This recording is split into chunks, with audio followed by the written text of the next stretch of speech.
Music therapy is very useful when fighting depression. Hello class, my name is Shenekia Walker, and today we will be discussing, or the topic will be, my microphone. The purpose of this is to inform. After listening to my speech, you will understand how the microphone helped to push my musical movement throughout the nursing homes of DFW. First, I will tell you what inspired me to sing and do happy hour for the residents. I will tell you how I executed my plan, and finally, I will tell you how it expanded to other facilities. But first, I must introduce Mr. Charlie C. Curry. I began working in a nursing home in the year 2014, and I received report from a nurse that the patient, Mr. Curry, had only 6 months to live, and he was dying of a rare form of stomach cancer. And so after hearing that, it just made me want to make this the most memorable 6 months of his life. I went and looked at his chart, and I saw that he had an interest in jazz and blues. So every day when I went to do his care, I would always clean him and I would always sing to him. Whether he liked the music or not, he still always smiled and always laughed. And the facility DON told me that it was very rare that he did that. He didn't get a lot of smiles and a lot of laughs. So I did that to him every day. Now we will move forward, and I will discuss how the happy hour got executed, or how it started. So the activity director told me that the residents in her resident council meeting were chatting about how I used to sing to Mr. Curry, and they wanted to hear me sing too.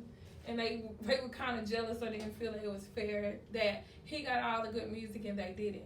So she asked me if I wanted to do something like a music program for the residents, but she didn't have much of a budget. I told her that I just had a little shaky mic and a karaoke machine, and we could just make things happen.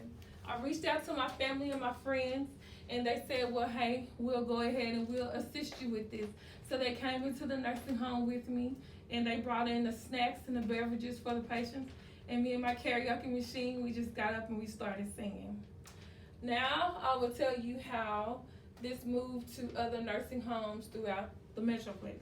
Well, after I continued to do my weekly show at the nursing home for Mr. Curry and friends, we started getting volunteers from actually vendors from the community, like the home health companies, or just people that just came out, and word of mouth got out and they wanted to help. And so they started helping, and other activity directors of other facilities heard about it, and they wanted me to come and do the same program for theirs.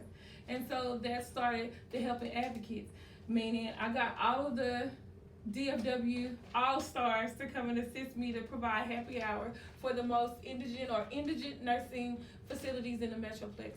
We started from doing facilities to helping the homeless, and also helping like daycares or people or families that needed help. And from there, I continued to work at the nursing home, and Mr. Curry, he lived for more than 5 years after his 6-year terminal diagnosis. And so, with that being said, musical therapy is very useful when fighting anything. So in conclusion, let me recap. First, I told you what inspired me, and then I described how we started the Helping Advocates.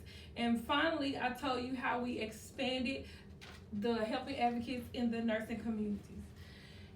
In conclusion, music has various effects on the brain, and Mr. Curry is a living example. Thank you.